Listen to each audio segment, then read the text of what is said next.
Hey Glenn, this is John, West Coast Connects. We called on Monday, spoke with Jackie. Jackie said you'd be the one to watch this video. Just want to show you a couple ways you can increase customers and traffic to your website.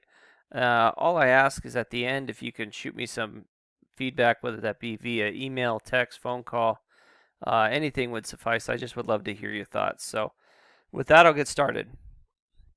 Looking at your website, it uh, what jumps out first is that there's not really any content behind it. You have a couple pictures. It's not secure, which is sometimes scares people off. Um, and it looks more like a landing page, just like a hey, look, this is our site. You can contact us, you can learn about us, but that's all we use it for, which is fine. If that's all you've needed it for, then it works for you. But really, if you want to start getting leads in through your website and really want to start, um, building this up to where you can start getting customers to come to you rather than using services like Yelp and Home Advisor and stuff like that. You really want to do a couple of things. And the first tip I have is adding content. And content's anything that you can highlight, whether that be text or photos. And the reason why content is so important is twofolds. Number one, it allows you the opportunity to put keywords in that you want to be searched for. Okay, so say for instance, I did some keyword research, and just in your particular area, there's a ton of traffic in Oakland and San Jose, and anywhere in that Bay Area there's a ton of traffic, and I can find you traffic galore.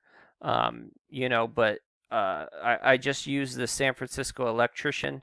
um, and there's 100 searches a month, and the KD is 2. And what KD is how hard it is to rank on a 0 to in the top 10 on a 0 to 100 scale. So 100 being the hardest to rank in the top 10 or on the first page, and 0 being the easiest. So you don't want to really go after these 11s. At first you want to kind of work up to them.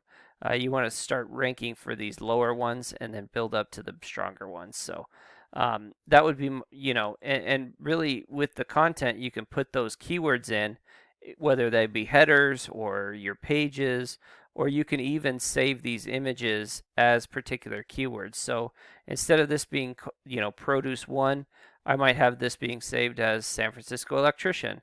I might have this one as electrical contractor San Francisco, electrician San Francisco, emergency San Francisco electricians, and stuff like that. So um, there's a lot of ways to use content. You can also go after some of your competitors. So if one of your competitors, say for instance Bayline Electric, who does stuff in San Francisco, if they're getting a lot of searches and you see a lot of search volume and their KD is low, you might want to start trying to rank for their particular, for their name. So you might save one of these images as their name and start ranking for your competitors too. So a lot of things you can do with that. The second reason why uh, it's so important is because Google uses it as a ranking factor. So if you look at like um, Wikipedia is always like in the top.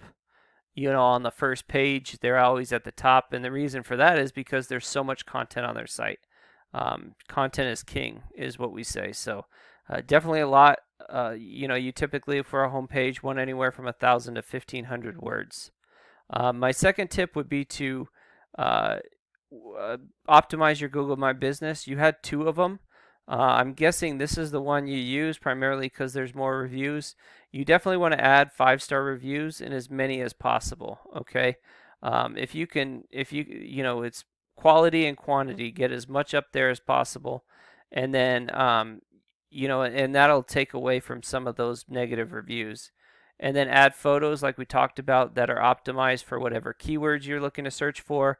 And you want citations, or how often, you want to put this out on the web as often as you can. So and it's good because when you do a search, so San Francisco electrician, for instance, it goes ads and then right into these Google My Businesses.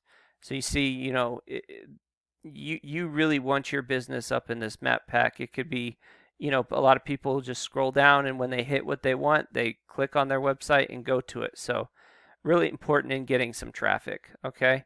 Um, my third is just to build up the strength of your site. So here's the strength of your site. This is on a 0 to 100 scale, okay, 0 being the weakest, 100 being the strongest. And typically what you want to see is a 1-to-1 ratio. So if this is a 5, you'd like this to be a 5. You have 8 websites that are sending 15 links back to your site. You're ranking for 19 keywords. You're getting 9 hits a month. And Google's estimating that I would have to spend $2 in Google Ads to get the same amount of traffic. So it's the traffic value is not very good for you. But just in San Francisco alone, I found 410 searches. Some of these have high KDs. You wouldn't want to go on over 1,300 searches a month in San Jose, 750 a month or 750 in San Jose, 1,300 in Oakland, 380 in Roseville. And it goes on and on and on. So there's a ton of traffic. You could really get some flow in traffic. Your competitors, Ike's and Bay Electric, looking at their sites, not too much stronger than yours. But Ike is ranking and getting a little bit more traffic and definitely more buyer specific traffic. Same with Bay Electric. They're getting 98 searches a month. Their site is kind of a lot stronger than yours. But this is definitely beatable for sure. And their traffic value is $464. So nothing that you can't beat, and you can't get some traffic to your website and really take advantage of it. So if this is something that interests you, if you like what you heard and want somebody that knows what they're doing that can really help you out, we'd love to do that. We'd love to work with you guys, and hopefully we can get going. So with that, have a great day, and God bless. Bye.